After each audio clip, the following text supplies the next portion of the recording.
Hello friends, I'm Monica and today I will talk about this beautiful plant, spider plant. It is a very common and most adaptable house plant. Very good plant for new gardeners, very easy to grow plant. It is called spider plant because its shape is like spiders. The leaves, they look like legs of spiders, and the small plantlets which grow on this type of special type of stalks, they also look like spiders. So that's why it is the name spider plant. It is also called chlorophytum plant, and very good, one of the best air purifying plants. It purifies the air and releases lots of oxygen and absorbs many toxic gases and toxins from the environment. So it is very good for purification of our surroundings. So, and very easy to grow plant. This plant likes to be grown in well-drained soil. Well-drained soil we can prepare by adding 1 part of soil, 1 part of sand, river sand, and 1 part of any organic manure, cow dung or vermicompost. And if you don't have river sand, then you can use coco peat also. But while using coco peat, you have to be careful for watering this plant while watering, because coco peat absorbs moisture and holds water. So when you are using coco peat, then you have to be careful in watering. Check your soil properly before watering, and if it is properly dried upper layer, only then you'll have to water. Otherwise also this plant likes to be, the upper layer likes to be dried before watering, between 2 watering. Let the upper 1-inch layer dry. Check the soil properly and let it dry, 1-inch layer dry. Then water it again. And light conditions, it likes shade, bright indirect sunlight, and keep these plants in shade, and don't keep them in direct sunlight, otherwise the leaves will burn. And the tip burning of leaves, you can see this, the tip browning of tip or burning of tip may be due to the root bound condition, or maybe your water is having fluoride. Fluoride water also is one of the reason of burning of tip or browning of tip, overwatering, underwatering. So there are many reasons. This is common in this plant, root tip burning or tip browning.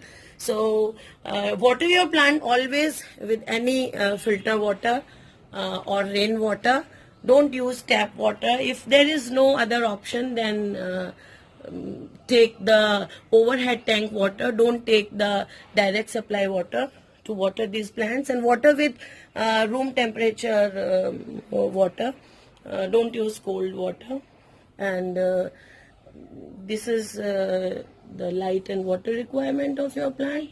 Then we come to fertilizer.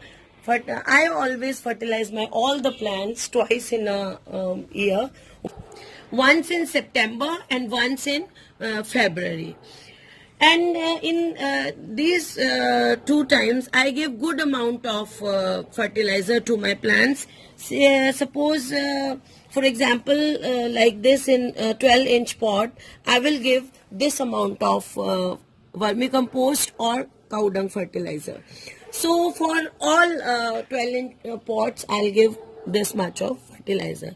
So in the September and August, I give good amount of fertilizer.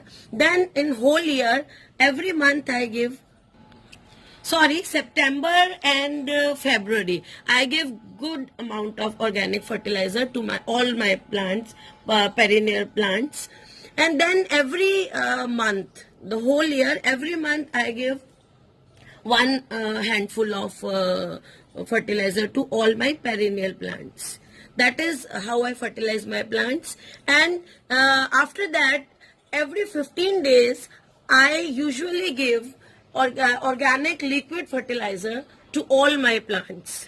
This is how I fertilize my all plants, including this spider plant. I have so many pots of spider plants.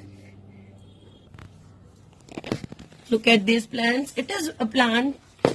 It is very easy to grow plant. Look at my plants or plants. It is very easy to propagate plant. For propagation of plant, there are two methods. One is if your plant is big, quite big, as you have seen in my bigger pots, then you can in February or in September take the plant out of the pot and divide the root ball into 2 or 3 portions and make 3 or 4 plants and grow them in separate pots. The other way is these little tiny plantlets. They grow in special type of stalks. These type of stalks. See all these stalks, and these small plantlets, when they become little bigger, let me show you another plant. Look at these. When they become this size, let me separate it. When they become this size, then separate them and grow them in separate little small pots, and these plants will root in 20 to 25 days and your new plant will be ready. This is the easiest way to propagate these plants. So this is all about this beautiful plant, spider plant. So friends, if you like my video, give it a thumbs up and subscribe to my channel. Okay friends, bye. And you can share my video also.